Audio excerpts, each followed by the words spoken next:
accepting our invitation and Professor Giorgio's remarks, comments. So I hand over to Professor Adhemar Mineiro. Adhemar, thank you for being here. The floor is yours. 20 minutes. Hello, thank you, Lucas. Thank you for the invitation for the ABC International Relations crowd. Thank you for being here for this debate. Also, thank you for being here with Professor Markus Krajewski, who is with us in spite of the fact that it's already the evening in Germany, so it's much later there. So he is taking part. It's a proof of his resistance at this point. Thank you to the FES people who made this possible. Well, the agreement, Mercosur-EU, as Professor Lucas has already mentioned, was concluded in June 2019. In other words, it was a process that lasted more than 20 years. These negotiations began in the mid-1990s, around the same time of the ALCA negotiations, the FTAA, and around the time of the formation of the WTO. So this is the conjuncture, the setting where the agreement started to be stitched together. It forecasts three basic pillars: a political dialogue, a free trade agreement, and a cooperation agreement. From the beginning, the emphasis was always on the free trade agreement. Permanently, when negotiators, especially on the Mercosur side, but this was also good for the European discourse, was that, when we conclude the free trade agreement, the others will follow along naturally. So the process of negotiation was always a negotiation geared more to trade, to free trade. However, when it was concluded in a setting of the end of the Trump government, towards the end of the Trump government, and was very hostile. The environment was very hostile. So the negotiation processes, like the TPP, the Transatlantic Partnership, the Trans-Pacific Partnership, the TISA agreement on services, were all hindered by the US position that withdrew from some of these processes or froze others. So the environment in which the agreement was concluded emphasized the fact that this would be the major agreement. There was this whole political discourse around it, in the sense that this agreement, if concluded, would give a new lease of life to trade negotiations and an extra impulse. So the WTO, for instance, was sort of in intensive care at that time. And so a successful conclusion of this dialogue would reactivate the WTO, for instance. So the agreement, Mercosur-EU, the end of the process of negotiation took place in an environment that was very different from that of when it began. So this justifies or ends up justifying the fact that in this process of negotiation, as I said, you have three pillars being negotiated. One of them was a political dialogue. There was a lot of emphasis on the democratic process, the defense of democracy, and you ended up concluding the negotiations in a setting where democracy in our region, in Latin America, particularly South America, was being challenged. So in Brazil, there was a lot of discussion regarding the institutional rupture that happened in 2016, whether the government then, and with a subsequent election of a president that never defends democracy, whether there would be legitimacy to conclude a chapter on political dialogue based on the defense of democracy with governments that are far from being advocates for democracy. So the Argentinian process in 2017 at the meeting, the ministerial meeting of the WTO in Buenos Aires, many of us were there, Lucas was there. The difficulty for activists to enter, even being officially registered, the difficulty we had to enter the country, to enter Argentina. So the Argentinian government was far from being an advocate, a true advocate of the democratic process. European activists were sent back, in fact. One European activist was sent back to a country, as well as an Ecuadorian sister, who was sent home, was not allowed to enter the country. So the setting is a setting where you have governments from the economic point of view that are, let's say, liberal, radically liberal from the economic point of view, but where the espousal of democracy was not a given, which of course meant there were contradictions with the negotiation process, where you had in the political dialogue chapter a strong chapter on the defense of democracy. And with regards to the economic, more strictly speaking, economic question, what is at the root of the agreement, in fact, is a neo-colonial pact. What is a neo-colonial pact? You go back to reinforcing the role of South American countries as exporters of primary products, agricultural commodities, ores, energy commodities, in return for opening markets fundamentally for greater value-added products of industrial nature, and also with the opening of the services market, government purchases, which were not part of the beginning of the negotiations, but after 2004 ended up entering the negotiation process. These negotiations were stopped around 2004, 2005. They came back, they were reactivated based on something President Lula said at the Ibero-American summit in 2011 in Spain. And then the government purchases entered the agenda. It's not part of the original framework of negotiation. It was introduced to try to close the agreement back in 2004, when there was an important eye to purchasing,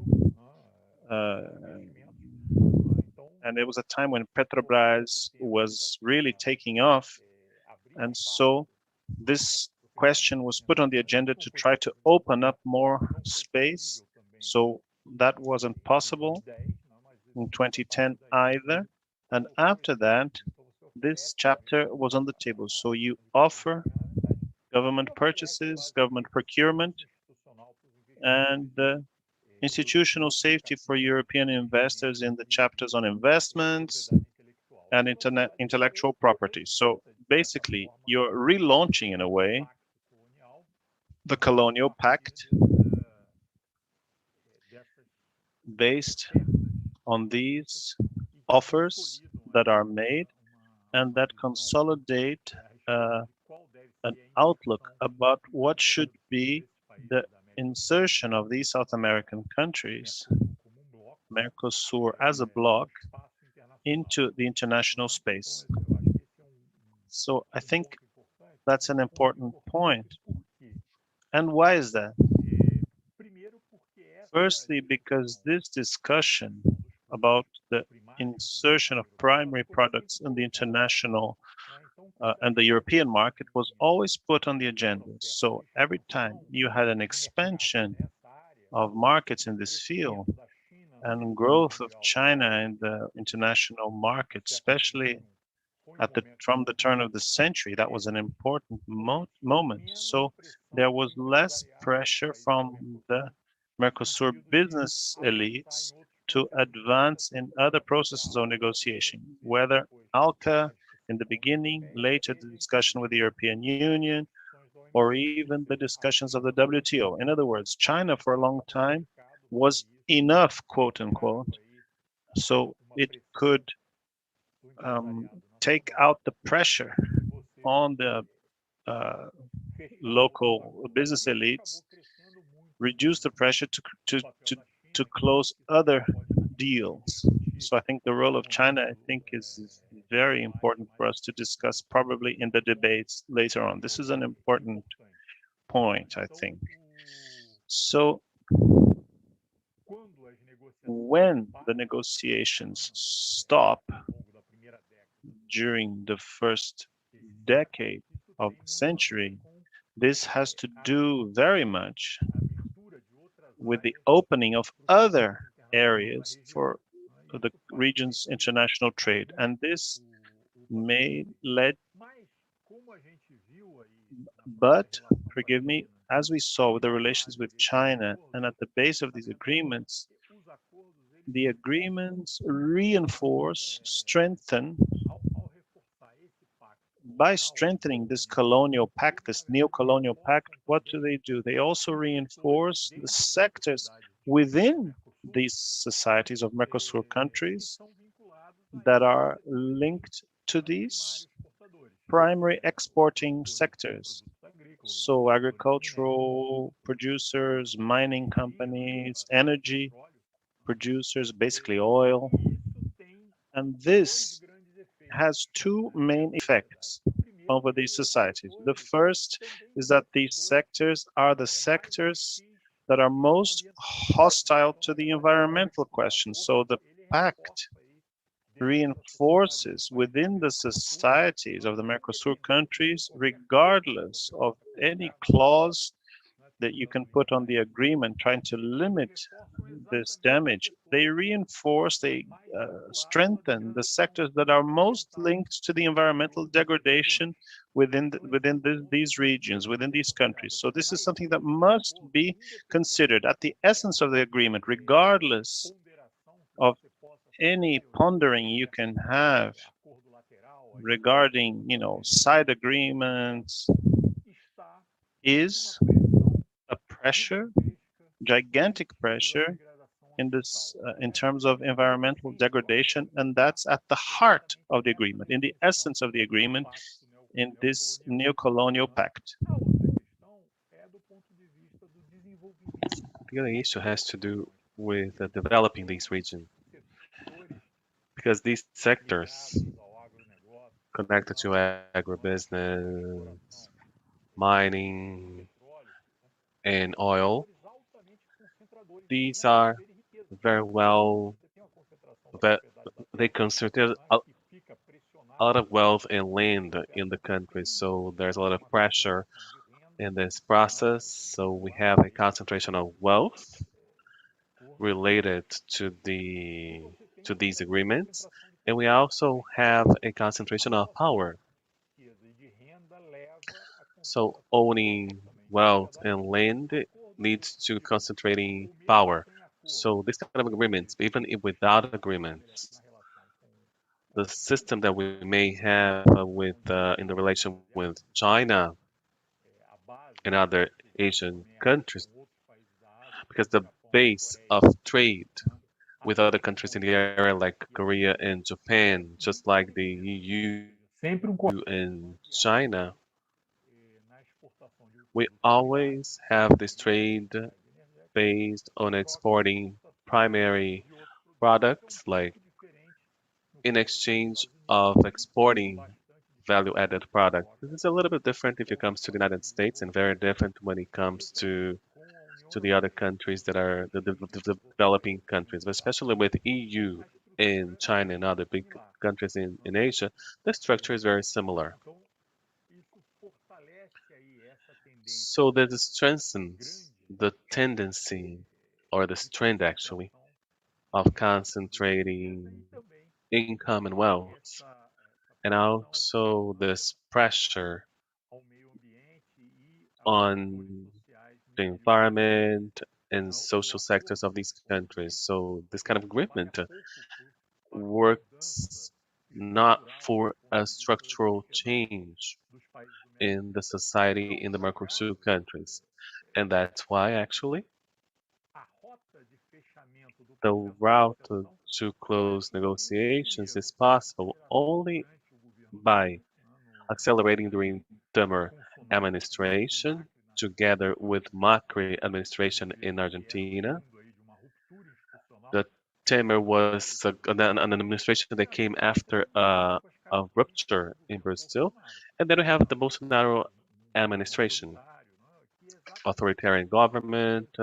So these are administrations that are supported by the power that is connected to agribusiness, mining in these countries. So I think this is a crucial point for us to take into consideration.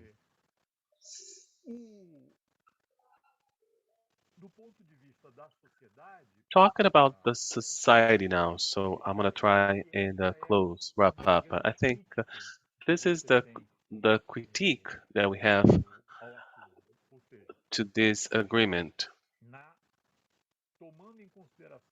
If you consider the first setup, this is an agreement where the chapter on trade is clearly in conflict with the political dialogue chapter because you're not strengthening the democracy in these countries. And then you have all the consequences on the environment. So it's no side agreement. It's no non-binding chapter that will solve this problem. So you're gonna have a lot of pressures.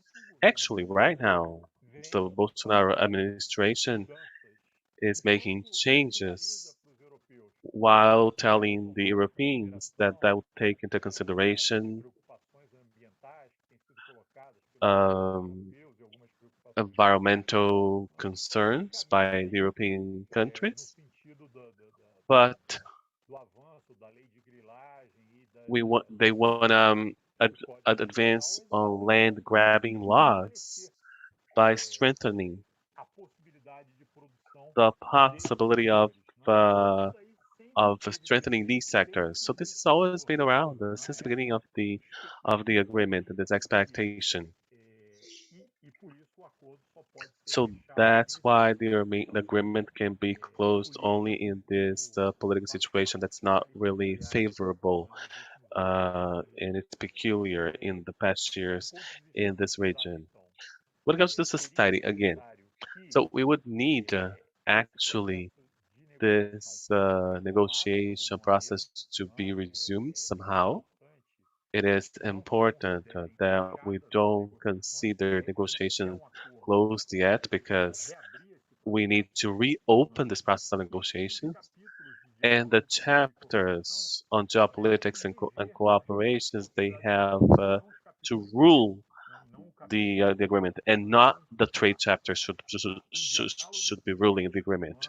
So the political dialogue, the human rights, the social rights, environmental rights, these should be the drivers, and then based on that, you can then after that you can be talking about trade. I think last but not least that I should tell you is that in the past years, the agreement with the EU, just like with any other agreements, we have the conflict or the tension of the existence of Mercosur itself. Just like EU has been gone through two changes, and this hasn't been considered in the negotiations. One of the countries that was part of the negotiations in this process, they would also offer their market, which is the UK. They left the EU. So, and right now, Mercosur is threatened because we know there are tensions between the Brazilian government, Uruguay, and Argentina and Paraguay, which is putting Mercosur at risk. And this is one element where Argentina has different positions compared to Brazil about this agreement. So this increases the tension in Mercosur, and this may actually contribute to the end of this block. So we should take this into consideration in our discussion because Mercosur it's at risk right now. It's being discussed right now. So there might be the possibility of not having Mercosur anymore. So that's it. I have only 20 minutes, so that's what I wanted to share before we start our discussion. But we can talk more about other points afterwards. So I'll hand it over. In the past, we would say we are in a round table, but now we are on the screen. So I'll hand it over to Marcus. Thank you. Thank you very much, Adhemar, for your introduction on the agreement and talk about trade and politics and the impact on the Mercosur and EU. I'll hand it over right away to Dr. Markus Krajewski so that we can have time for discussion at the end. Please, Professor. Thank you very much, and good afternoon to everyone. It's a real pleasure and a privilege to be with you. I'm very happy. Of course, it would be much nicer to see each other in presence, but I'm not sure whether, even if it would have been possible, I would have been able to just jump over and be with you. So this is one of the benefits of this new world and this new life, so that I can join you virtually. I have a small presentation which I am going to share now. And I hope you can all see it. So basically, I want to thank, of course, OPE and the FES for the invitation. And I think we already just heard a very thoughtful and thought-provoking, rich analysis by Professor Adhemar on the sort of political, economic, international political economic perspective. And my task is actually sort of more look into some of the legal questions, so I'm going to zoom into the agreement, the text of the agreement a little bit more. But of course, I want to frame that, situate that in this analysis that we've just heard, because I think many of the points that Professor Adhemar was making, I would certainly agree with. Now, my presentation is based on a study that was authored by a colleague of mine, Dr. Hoffman, and myself. And it was sponsored by a number of organizations, both development organizations and environmental organizations, and you can download it from the webpage of CITSE. just so you have the background of what I'm going to talk about. And basically, I want to just very briefly say something about the current status and structure, but we heard a lot about this already, so I don't think I need to go into the details. And then I will analyze the shortcomings. First, the shortcomings, predominantly the shortcomings of a particular chapter, the Trade and Sustainable Development chapter, but I would also speak about some other parts of the agreement where I see shortcomings as well. And then I will sort of talk about some potential remedies. I think we will end up, or at least my proposal will be similar to what Professor Adhemar just told us. So very briefly, of course, we heard that in June 2019, the parties agreed in principle on this agreement.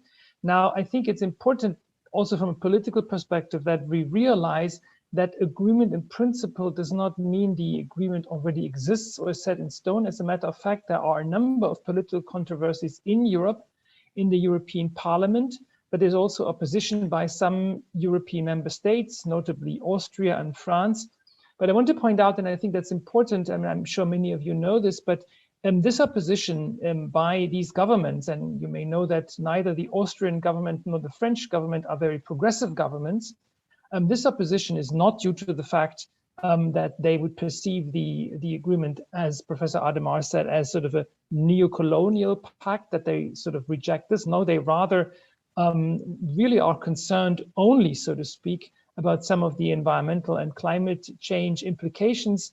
And I would also argue probably not even so much concerned about the rise of authoritarian government. So I think we should contextualize this opposition. There are, of course, strong forces in the European Parliament, Social Democrats, left, Green parties who are against the agreement as it stands right now. But there is also some opposition. So it's still not clear in the European Union where this is going. Now, what do we have? We have, and I think this is important, we have most of the chapters that will be the trade agreement. That's been available since July 2019 officially, so we can analyze them. Just about, I think 3 weeks ago, the detailed schedules of concessions and of commitments were also made available. The political framework agreement, the agreement on sort of the dialogue, the institutional framework, but also human rights issues, has not officially been released, but there are some texts which have been leaked in October 2020. So we can assume that that's something we can base analysis. What's very important is the final text, the signature and ratification is still open. So even though the political narrative, at least the political narrative that the European Commission certainly wants to hear us, or at least us in Europe, is the agreement is done. We cannot reopen it. It's, you know, it's too late. But we have to realize that legally and politically, everything is still open, and everything can still be questions. There's nothing that is set in stone yet. So when it comes to the contents, and we've already heard this, I think it's important that this is an agreement which is predominantly following the, I want to call it classical WTO model, as Professor Adhemar mentioned. This is where it comes from. This is really the narrative. This is the structure. It talks about trade in goods. It talks about trade in services and establishment. Now we have to know, of course, that when these agreements talk about establishment, they mean investment liberalization. And I think this is very important. You may hear that the agreement does not contain investment protection. It doesn't contain ISDS, investor state dispute settlement, but it actually, I would argue from sort of a political economic perspective, it is much more dangerous that it contains this market opening element that Professor Adhemar was talking about. It's really about opening markets. Also the government procurement element, which is now part, is about opening markets. So I think we really have to, when we analyze this, we really have to understand that this is an agreement that aims, in the sort of classic neoliberal sense of the word, aims at opening markets for foreign investors and traders. It contains, of course, also a trade development chapter and state-to-state dispute settlement. Now, when it regards to the other chapters on the political agreement, we have sort of general provisions, institutions, and cooperations on human rights and democracy. And I really like what Professor Adhemar said, that if we take it seriously, that these agreements should be about human rights, democracy, and so forth, those are the chapters, or those are the provisions that should rule the trade chapters and not the other way around. So I thought that was a very, very thoughtful analysis. There's also the so-called essential elements clause in this agreement, and I'll come to that in just a moment. So let me look into the trade and sustainable development chapter. Now, this is really a chapter which is based on the model EU trade and sustainable development chapter. So this is very much a narrative that comes out of the European Commission, where they say, well, this is the European touch to these free trade agreements, and they contain labor standards. It contains multilateral environmental agreements, climate change, biodiversity, sustainable management of forests and fisheries, but it does not refer to corporate responsibility to respect human rights. And I think that's very important, because that's now, I would say, an element which would really sort of partly at least counterbalance some of these market opening, giving more possibilities to investors and traders, but that's not in there. So we really have to say this is already sort of a first shortcoming, a first deficiency of this chapter. Now, when we look into what are the obligations in the trade and sustainable development chapter, we see it's basically on cooperation, on exchange of information. It confirms existing obligations, implements existing obligation. There are some very small elements that the parties should make their best endeavor to maybe increase their obligations, but it does not contain any new and independent obligations. So even though the chapter talks about the ILO core labor standards, talks about the Paris Climate Change Agreement, talks about all these other agreements, it really doesn't go beyond that. So that also makes it very clear it's a chapter not on sustainable development, it's a chapter on trade and sustainable development. I think we should realize that it's part of a trade agreement, so it really doesn't bring any progressive policy elements into this agreement in this context. And there's also sort of what I sometimes would call the favorite baby of the European Commission, the right to regulate clause, and the European Commission officials are very proud of this clause, where they say, well, we put in this and the states retain the right to regulate. And so it's just not the problem. But of course, if you look into the clause itself, you realize it's not even worth the paper that it's written on. It basically just says states have the right to regulate. I'm a public international lawyer, and I always find it puzzling that someone would put that into agreement, because of course states have the right to regulate. I mean, that's part of their sovereign power. So why would you put that into an agreement? Again, it doesn't really mean anything. And there is a special dispute settlement regime in the Trade and Sustainable Development chapter, which basically takes the whole chapter out of the regular state-to-state dispute settlement. So that regular system is not applicable. There's a system where you have panel of experts. They can only formulate a recommendation. It's not a final legally binding decision. There are no sanctions. Now, I'm saying this because I think it again illustrates that from the perspective of the agreement, the sustainable development elements of the agreement are really sort of second-class obligations. If you have an agreement where you have a dispute settlement system, and then you say everything in the agreement is covered by the dispute settlement except this one part, and this one part is subject to another special regime which is of sort of lesser importance, you are also saying something about the other obligations. So I think, again, that's important to contextualize the relevance of trade, the relevance of sustainable development when it comes to the trade agreement. Very briefly on some other parts, because of course, now one could go very deeply into each chapter and talk about these elements at great length, but I just want to point a couple of things. The so-called essential elements clause only addresses human rights and democracy. It has nothing on climate change issues. There are some general exception clauses which do not specifically address human rights violations or climate change policies. So again, it's clear that if countries want to pursue progressive policies, progressive human rights policies, progressive climate change mitigation or combating policies, they will have difficulties defending them under this agreement.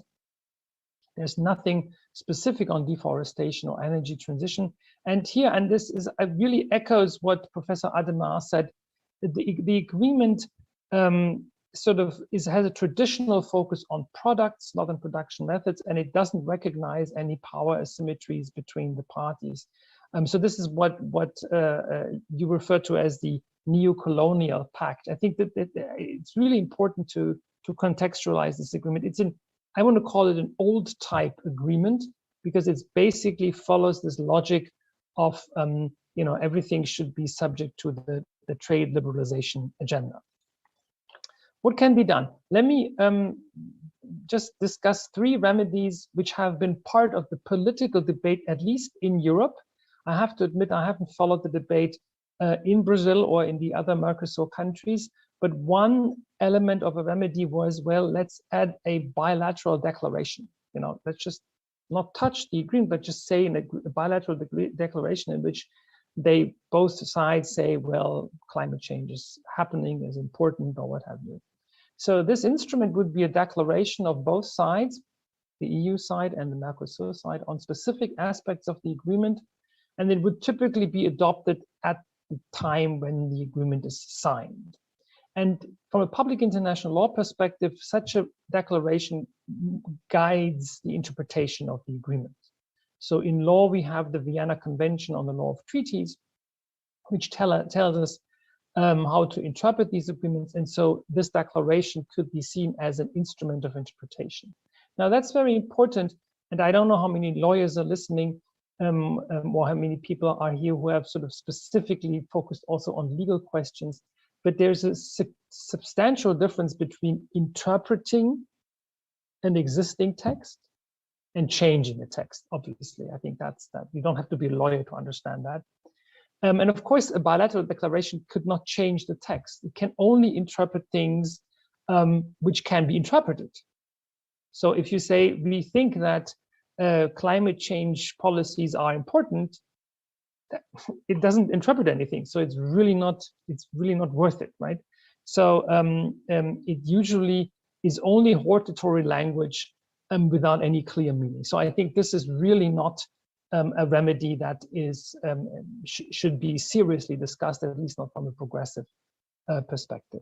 The second is a so-called side agreement, or sometimes also called a side letter or a protocol. What is this? This is, depending, of course, on the wording, but typically this would be a legally binding agreement concluded in addition to the trade and association agreement. That could of course change or amend the agreement or address additional topics without opening the negotiating package. So the effects again would be that you would have new legally binding obligations. So the parties, they are sovereign, they can do whatever they want. So they could say, well, we have the agreement as it stands, or the text as it stands. And in addition to that, we have another sort of instrument. But the problem is, of course, you may either run into contradictions or even incoherences, but more likely you will probably only have a very shallow and very limited in scope agreement, right? So even when they talk about side letter or protocol, I think we again need to be aware of the fact that this will probably not bring about any substantial change and will not address any of the substantial problems that we talked about. So then finally, the third option is renegotiations. Now here, of course, the instrument is basically anything changing the content, the language, the scope of existing chapters, amending, replacing, or deleting existing chapters, or even including new chapters. So when you say we renegotiate, you basically say everything comes on the table again. And as I pointed out a minute ago, we are still at a stage where from a legal perspective, that is entirely possible, right? I mean, there's nothing agreed, nothing signed. An agreement in principle means nothing from a legal perspective. So it's very well possible that this could still be done. At least if, you know, from a political perspective, this is what some of us would argue for. The other side could not say this is too late, at least not legally. Now, the effect of course, any topic could be changed, but the danger, and this is maybe something that one would have to sort of also discuss in the political context. Some would say, well, this prolongs the negotiations, and again, it opens the whole package. So one possible compromise, if you wish, could be a political to say, but then let's only renegotiate the trade and sustainable development chapter. And this is also what in the study that I mentioned at the beginning we focused on. So just three sort of possible elements. Firstly, of course, one could include binding obligations, which would aim towards increasing the level of protecting labor, environment, human rights, and climate change policies.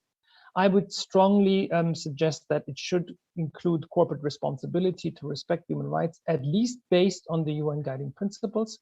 You may also know that there are negotiations on a binding treaty in the UN right now, so I think that should be certainly aligned.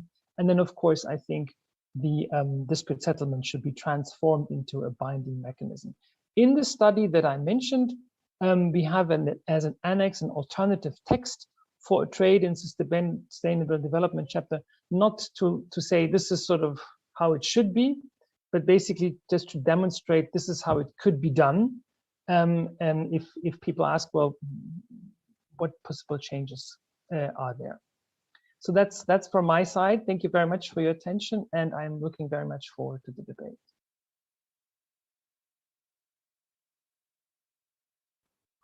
Muitíssimo obrigado, professor Krajewski, pelas suas palavras. Thank you very much, Professor, for your words, for your remarks. I think they open up many questions for debate. You focused on the structure, on the agreement and the chapters of the EU-Mercosur agreement. You showed how the focus is on market opening and on the sustainable development, trade and sustainable development. You raised some possible questions, including the negotiation of certain chapters or clauses. I think it's fundamental for the debate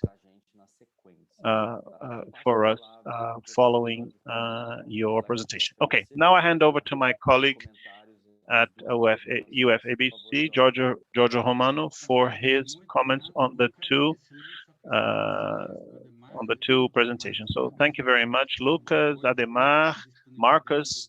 Thank you for being here. Thank you for being here in the evening, Professor Markus. You know, it's almost 10 p.m. So I'm going to emphasize a few questions that appeared regarding the political context, because as was mentioned, the DNA of neoliberalism. So in Brazil, there were negotiations. It's a 20-year-old agreement. So Lula government negotiated it, the Dilma government negotiated, but in the way it is now, it is a project that married very well with the Temer government, with that agenda called the Bridge to the Future. This liberal opening actually was about not having a project of developing national industry and technology, right? So reminding ourselves that one of the policies of the Dilma government to strengthen innovation in the auto sector, it was precisely the Europeans that went to the WTO to contest this industrial policy aimed at technological development. Quite a moderate initiative, it must be said. So then, after the Temer government, there was an offensive to unlock some agreements, but did advance. So the fact that the agreement was concluded at the start of the Bolsonaro government has to do with the Bridge to the Future agenda of the Temer government. So it's a huge contradiction now for Bolsonaro, who's always going on about anti-globalism, but signed the agreement because of its grounding in the agribusiness and finance sectors. So also with the help of the Macri government in Argentina that had a similar outlook, which is this indiscriminate opening. This is what Paulo Guedes wanted. So that's at the national level here in Brazil. I think the opposition, the left, the social movements, we had such a big agenda on our hands, so attacks on social security, on labor rights, on social rights in general. So this agreement, we weren't able to mobilize around it like we had been able to mobilize around the FTAA years before. So it ended up becoming a small part of our struggles. So the agreement has to do with the international question, the Chinese question. After 20 years, there's such an enthusiasm on the part of the Europeans. They didn't always have this enthusiasm.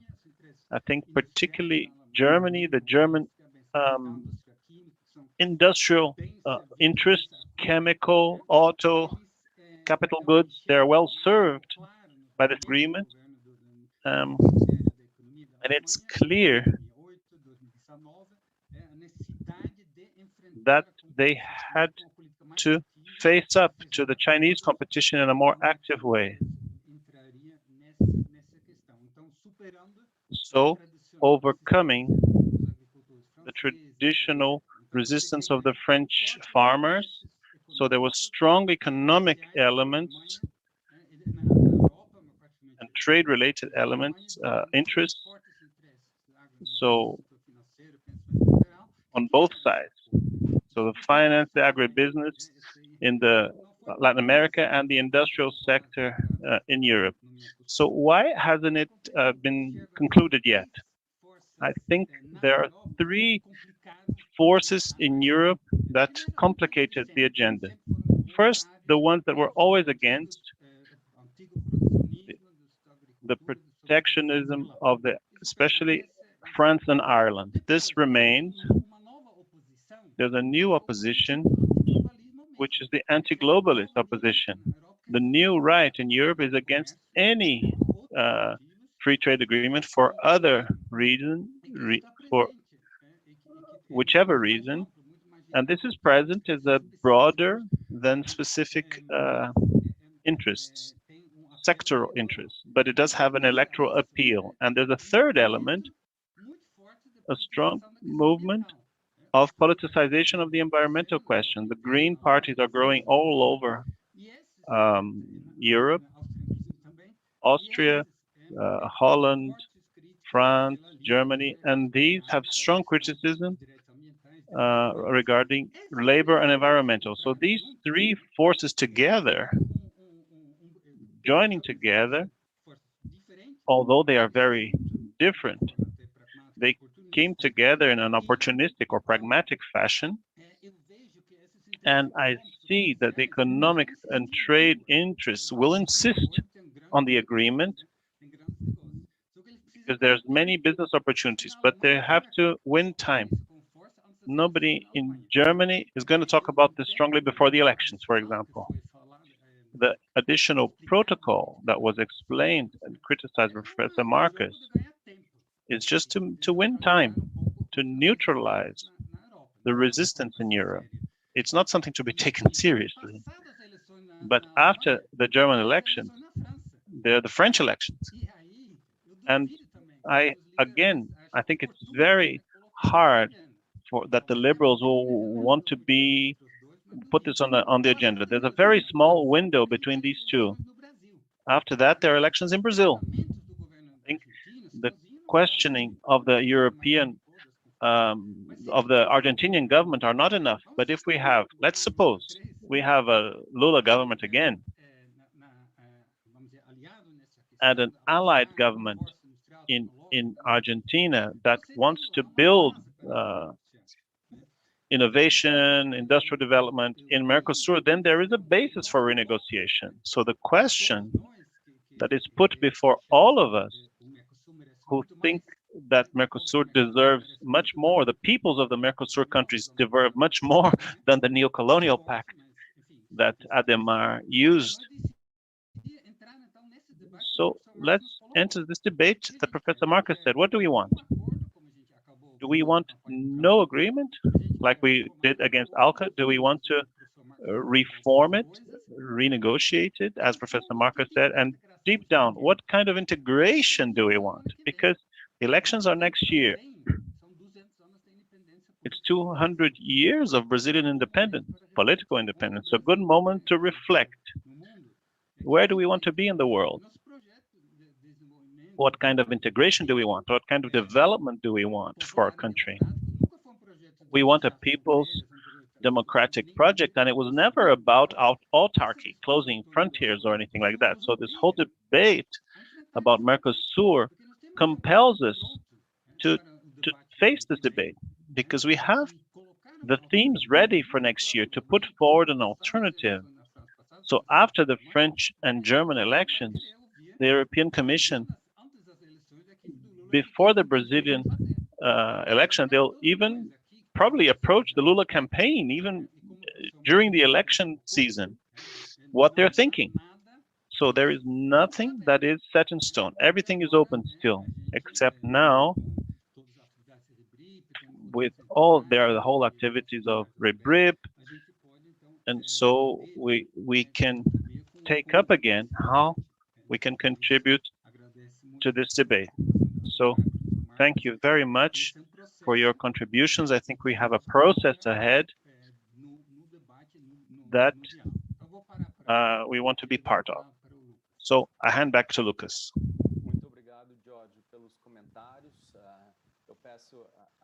Thank you, George, for your comments. We have now a round of questions at least. So I want to invite Ricardo, Mariana, Gabriel to ask their questions. And the questions can also be sent on the chat window, okay? And then I can ask them to the professors. Okay? Ricardo, the floor is yours if you want to ask the question. I think we could have like a block of questions, a round. Like individually, we could have like a block of questions so that we don't have a problem with the translation. So Ricardo can ask his questions, and then I'll hand it over to Mariana, and then I'll hand it over to Gabriel.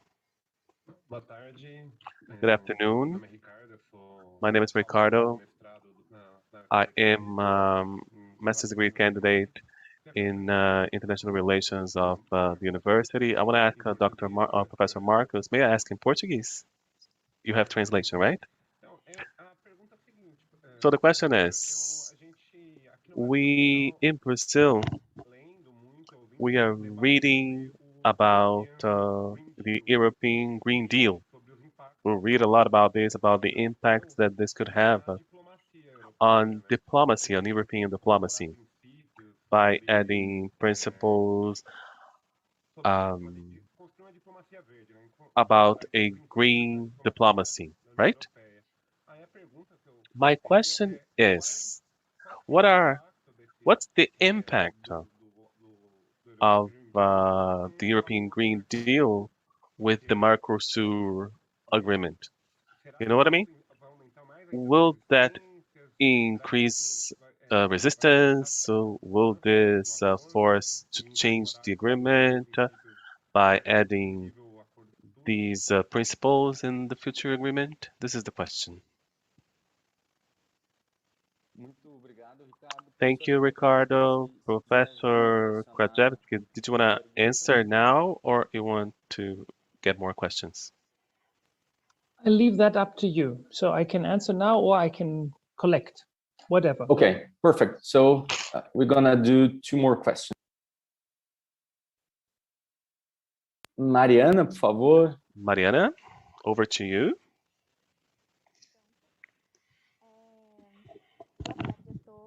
Good afternoon, everybody. My question is a little bit more focused or on what Adhemar presented, but Professor Markus can also talk to it. I want to know about government procurement. I mean, I understand that this proposal of this being opening market in reciprocity in terms of services, infrastructure, goods. So these markets will be open in, how can I put it, dual conditions for both parties of the agreement. But I want to know, is it really possible? Because we're dealing with the global south countries trying to relate it to the north countries. If you put it all together, what would be the main difficulties for countries in the Mercosur to get these services to countries in the European Union? Thank you, Mariana. Gabriel has a question too. Thank you, Professor Lucas. Thank you, Professor Krajewski. Thank you, Professor Mineiro.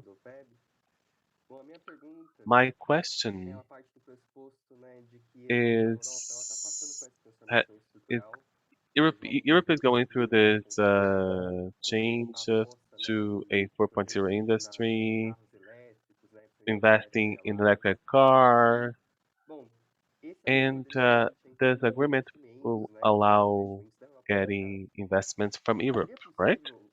Would would it be possible that Brazil could use these changes in Europe to use the agreement somehow so that the transition would happen in Brazil too, by internalizing some production that European companies want to do here? So clearly they'll have a lower cost, then it could be interesting. I don't know. So this is an opportunity. So I want to know from you, if this is not going to happen the way the agreement it is, how can we redo the agreement for this to be possible?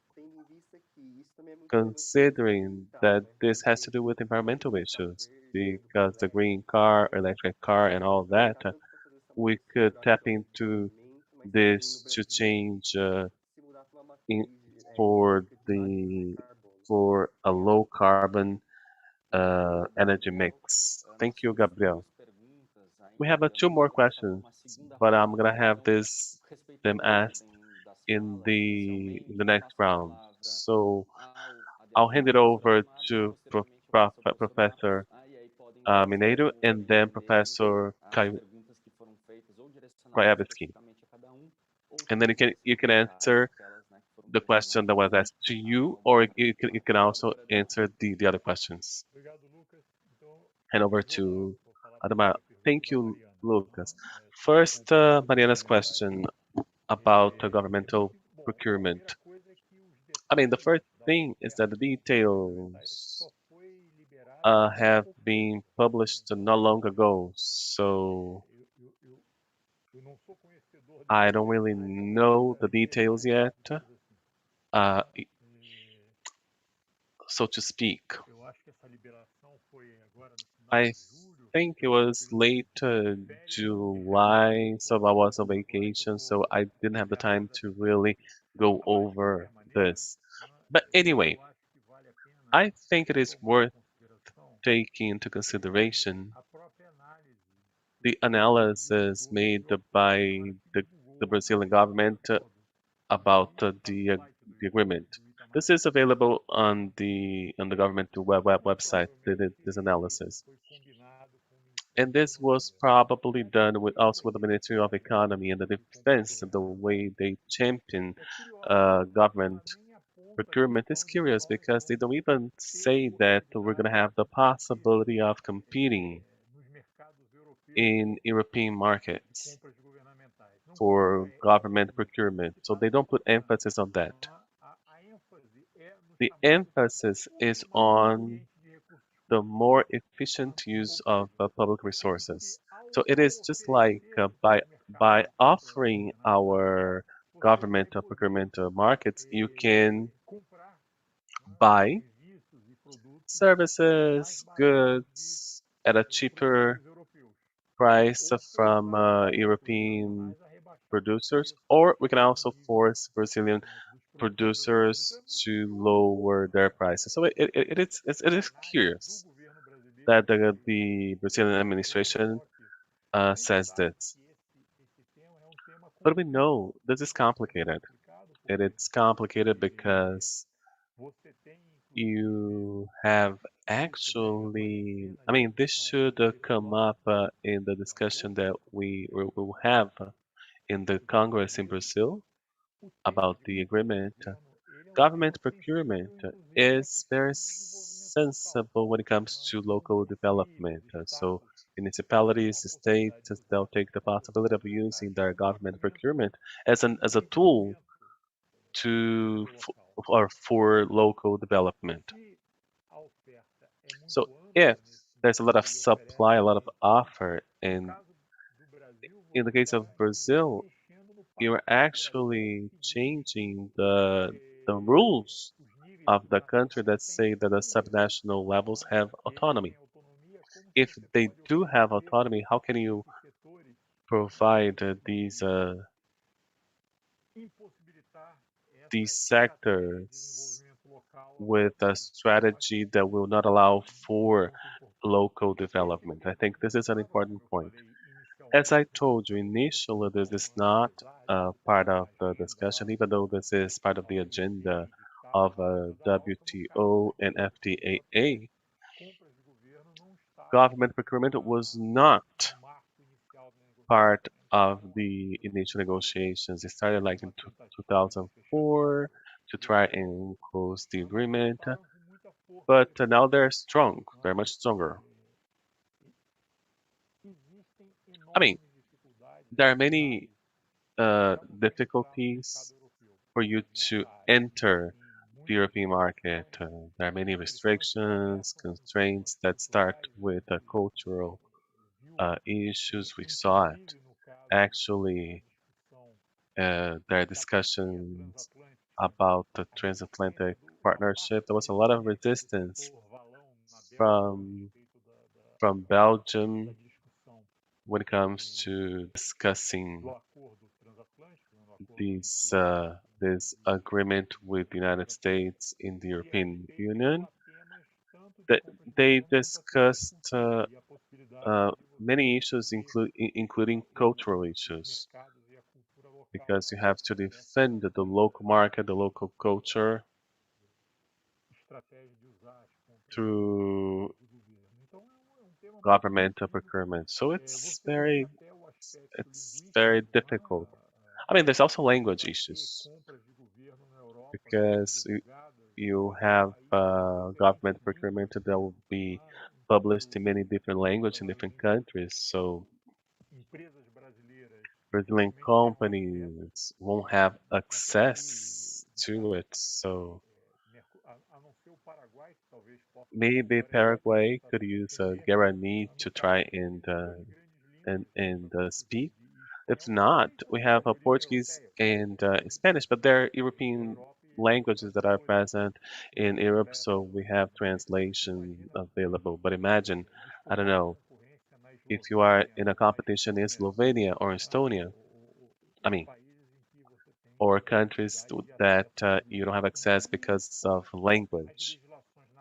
And also there are other barriers like local laws, national laws. So there's a lot of difficulty.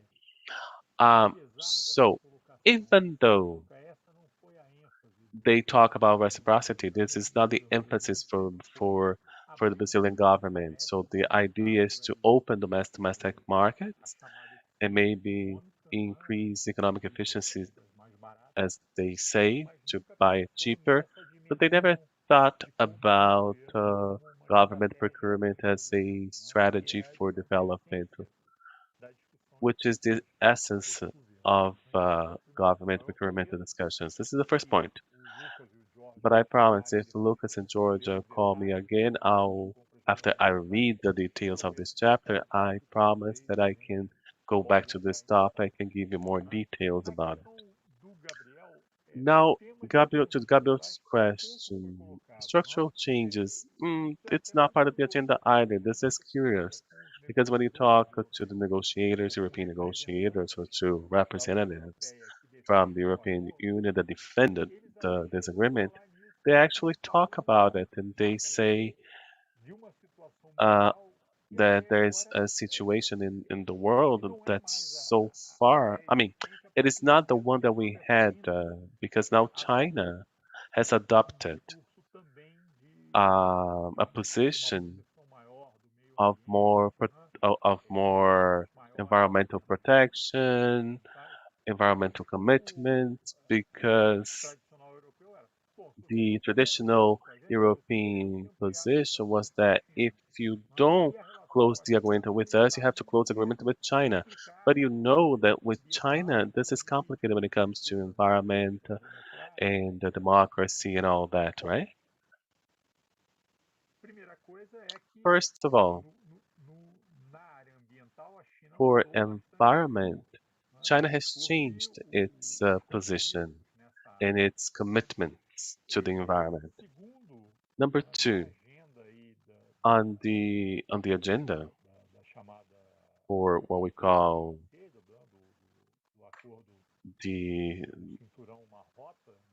the the belt, the new Silk Road,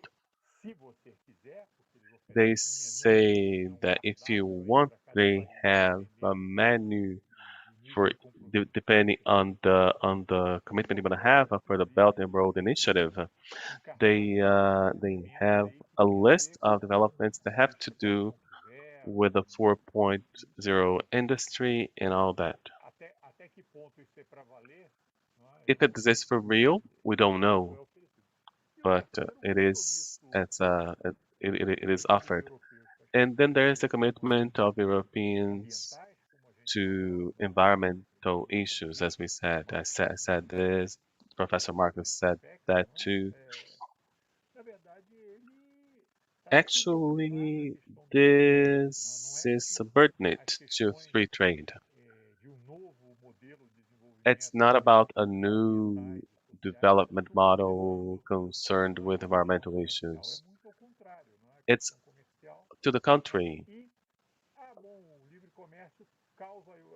Free trade, we say like free trade causes some environmental problems, social problems. Let's see how we can treat these side effects. But we see these as side effects. We're not really concerned about the disease. We're trying to treat side effects.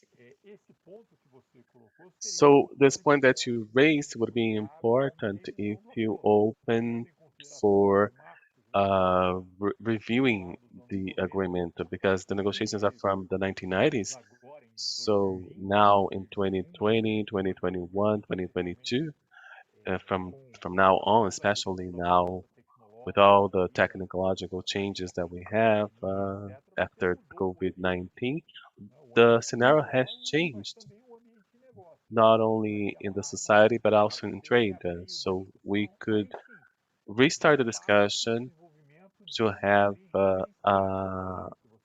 different development discussion in considering the rights that we have to guarantee and have to see how trade could be combined with this development strategy in this new scenario. It's not the other way around, to start with free trade and then talk about um, side effects of free trade. I think this is an interesting point, actually. If we could resume negotiations, say the world has changed, it's as the Industry 4.0, it's post COVID-19 and all that. But how can, like, building on labor rights, social rights, COVID-19, uh, Industry 4.0, how can we think about integrating not only Mercosur, but also integrating Mercosur with other regions such as EU, that historically speaking, we have a lot of ties, not only in terms of culture, but also economy and thought. So we should actually do this. That's it.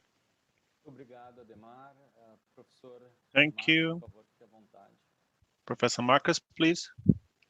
Thank you very much. Yes, three very interesting, very informative, very challenging questions. If I may, I'll take them in the order in which they were asked. So first to Ricardo's question regarding the importance of the European Green Deal on sort of European diplomacy, broadly speaking. Now that's going to be very interesting to watch. I mean, from the perspective that I can see, we can, of course, also see within Europe different forces, and it's very clear that the trade agreement was negotiated within the European Commission by the old trade people, DG Trade as it is called, and of course, and the European Green Deal is not just an environmental policy; it's also an industrial policy, right? So it's really something that is not necessarily counter sort of trade liberalization, but that brings sort of this idea of opening markets and at the same time being able to protect the environment. So I think it will have an impact on new negotiations, but I wouldn't be so sure whether it's necessarily going to be a progressive impact. It could be just a sort of a new industrialization impact following the same market opening investment logic that's bad. But it's interesting to see that. Of course, as Giorgio was saying, we have elections in two maybe not entirely insignificant European member states. And then, of course, so that we will see what kind of a government we will get in Germany. It could be very well that it's a sort of a liberal government with a green touch. So we'll have to see about that. But it's absolutely right that may have an impact on the negotiations, but it's still unclear what kind of an impact. Now, if I may also come to the government procurement question by Mariana, as Adhemar was saying, 3 weeks ago, the European Commission published the list of commitments, the European ones, and we also have, at least as I could see, we also have the list of commitments by Argentina. I haven't seen the government procurement opening list by Brazil, so maybe you know that, but at least it's not publicized on the EU's webpage. On the EU's webpage, we have the European schedule and the Argentinian schedule. And what's very important here, I think, is even though, as Mariana was saying, there is reciprocity in principle, that does not translate into real reciprocity. So basically the way these, and I'm sure you know this, the way these procurement agreements work is that each side says which entities, which public entities it applies to, and which economic activities. And I just scanned the European side, and at the EU, it's only, for all member states, it's only the highest government level. So in Germany, it's only federal agencies, federal ministries, federal agencies. And you live in a federal state, so I don't need to tell you this, but if you only have government procurement for the federal agencies, the vast chunk of the market is not open, right? And it's the same with all other member states as far as I can tell. It's just the central entities. So it doesn't open local procurement markets. So it doesn't open building schools, building hospitals, building roads, these sorts of things. Now, interestingly, and this is just a bit interesting, the Argentinian schedule includes the central level, but also all the universities. So I think that's very interesting. And obviously, you will have to study the Brazilian schedule very, very closely to see precisely what's happening there, because that's really when things are where things are happening. And so, as Adhemar was saying, we have to study these schedules in detail to find out how far it actually goes. And I would be very surprised if we have real reciprocity here. I think we just have a little market opening in the European Union and a lot of market opening in the Mercosur countries.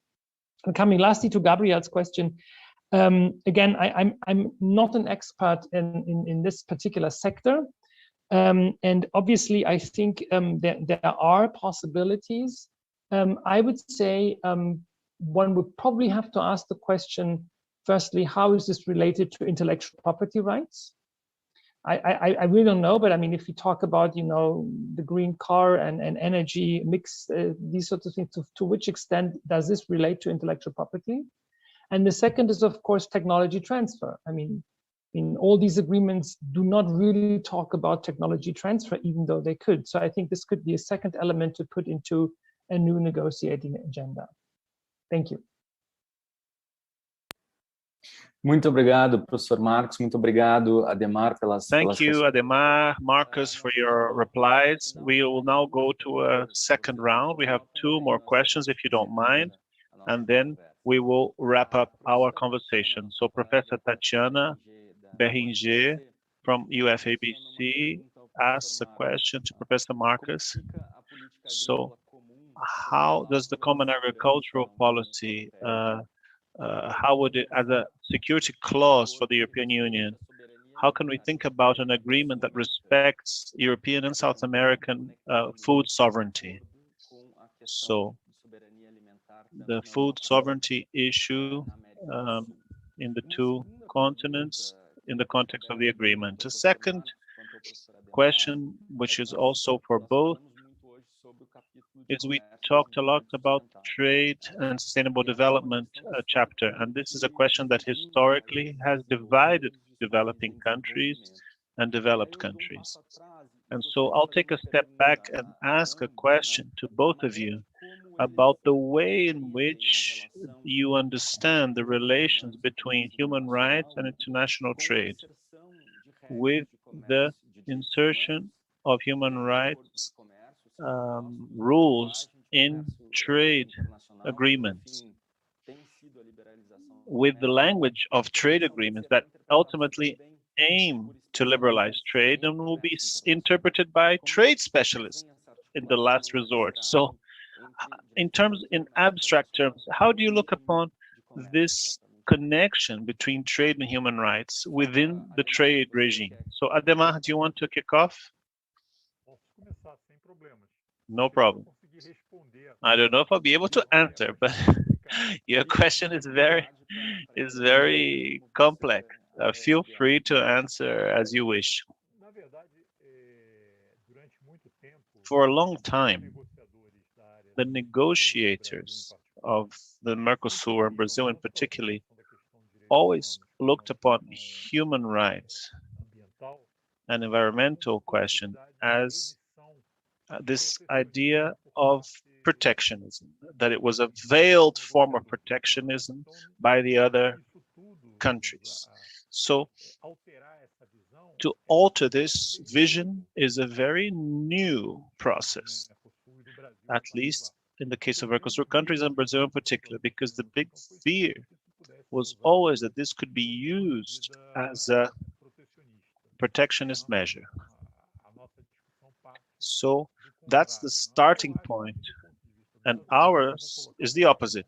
Our position is exactly the opposite. The organizations of civil society, it's not a state position, it's a position of society. The state position is always to say, we don't want human rights and environment in trade policies. It's not the right place because they could be manipulated for protectionist ends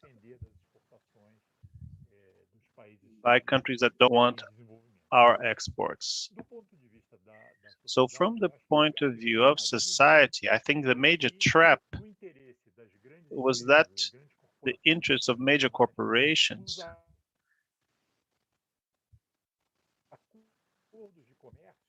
the use of trade agreements that should be subordinated to human rights and others that are the interests of humanity. It ended up being the opposite. So the pressure of the major corporations, the major international lobbies, the major law firms at global level meant that normally the commercial interests prevailed over any and every other interest. Basic human rights clauses, basic social environmental questions. So This put us in a situation where we have to deal with this inversion from the point of view, the conceptual point of view. So first, you determine what you want from the point of view of rights. When you're talking about freer trade, freeing up trade, you're talking about equaling the same market, that's structures of production and social structures that are very different. So you take the case of a small African country, or even a large country like India, and some products in Brazil. So the family agriculture, small-scale family agriculture, produce some of these products in an artisanal fashion, like hundreds of years ago. So to expose this production structure with no defense and with no alternative to these farming families, no protection from international trade, this would destroy them. So a small sugar producer in sugarcane producer in India, you expose it to major Brazilian, for example, Brazilian cane production producers, would mean suicide. There were so many farmers that committed suicide because of the effects of liberalization. Sugar was one case. So it made completely non-viable many crops cultivation in India. So Brazil grew in a period when it was able to combine within its diplomacy this question of connecting and trying to arbitrate between the interests of major commercial export-driven agriculture with the family agriculture interests. So for a period in the Lula government, we saw the integration of the Ministry of Land Reform as part of the delegations, the official delegations, and of the definition of Brazilian foreign trade policy. Is this the best way? No, it's one way that did take place. Just as much as if we don't have a significant change, including from the point of view of subordinating the interests of major corporations, and then there's a whole discussion about corporate capture of major state institutions, international institutions that determine these legislations, these norms, and the prevalence of certain interests. If you don't escape from that corporate capture and subordinate trade negotiations or the WTO to the United Nations or to the ILO or to the climate agreements, well, then the alternative will be that you're going to deal with how these interests will be integrated in trade agreements in such a way that preserves the possibilities from the point of view of social, human, environmental rights. It's not the best way. The best way would be that trade agreements were subordinated to the higher interests of humankind. But of course, we know that in practice, the question is not dealt with in this way.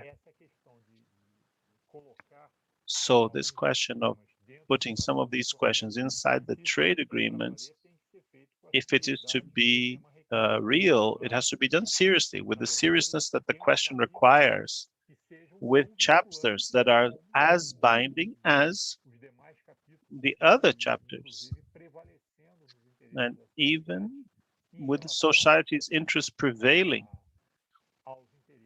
in relation to the smaller interests, which are the interests that we consider to be those of trade liberalization. It's complex, it's a big debate, it's a discussion that implies an important change in the correlation of forces for it to be brought about, but I think it's an essential element that brings forth the issue of corporate power and global institutions. Thank you very much, Adhemar. Professor Markus, your remarks? Thank you very much. Two, again, very complex questions. I have to admit, I'm not an expert in agricultural policy, but I'll give it a try, because I actually think the two questions can be linked. I mean, to me, the first starting point is that, of course, it is problematic if you sort of subject agricultural productions to trade to start with. But the real problem, at least in the European Union, lies in the structure of the common agricultural policy, which favors large, big agribusiness farms also in Europe. So when Adhemar talked about the small-scale farmers, you know, we have small-scale farmers in Europe too, which are subject to also competition from big farming. So I think the starting point should be that we need to reform the domestic agricultural policy so that also small-scale farming is possible. And then we need to ensure that sort of a reformed agricultural policy is not torpedoed by the trade agreements. And that's, I think, where we can actually link also this question about food security and the question about human rights together, because at the end of the day, I think one can say, of course, you know, food security, the right to food is a human right. And I think that one can bring these things together. And so at the end of the day, I think what we need in a new trade agreement would be sort of a clause which allows governments and local actors enough space to protect, as Adhemar was saying, human rights, human interests of society. And technically that can be done through what I call a broad general exception clause, where you basically not just have very narrow, limited policy goals and link them to everything has to be necessary and not more trade restrictive than necessary. You need a broad exception clause. And then you need to make sure that this exception clause is not interpreted by trade diplomats and trade experts, but it's interpreted by human rights experts, by experts of social policy, by experts of all sorts of things. All that can be done. I mean, it's not, you know, it's not impossible, but one actually has to think creatively of new elements to put into an agreement. But I think at the end of the day, it's very well possible. The ideas are out there, but one really would need to have a fresh start. Thank you. Muito obrigado, professor Markus. Thank you, Professor Markus. We have been here for an hour and a half now. I want to say a huge thank you for all those that are watching and who will watch the recorded version later on. But above all, I want to thank Professors Adhemar and Markus, who kindly accepted our invitation. We know people have a lot of remote commitments, so how wonderful that we were able to count on both of you for our discussion here today. So thank you. Thank you also to colleagues and students from the UFABC and the support of FIS Brazil in the holding of this event. So thank you very much, my dear comrades. Thank you, everyone. Have a good evening. Keep in touch. Thank you. Bye-bye. Thank you. Very much. Have a good evening. Great Bye-bye. contribution. Thank you. Thank you so much, Markus. Have a good rest now. pleasure. Abraço a todos. Thank you. Bye. Obrigado, Adhemar. Bye bye. Abração. Obrigado. Obrigado Até mais, todo mundo. Adhemar. Falou, Lucas. Até mais, Valeu. Obrigado, Gonçalo. time intérpretes Thank também. you, interpreters as well.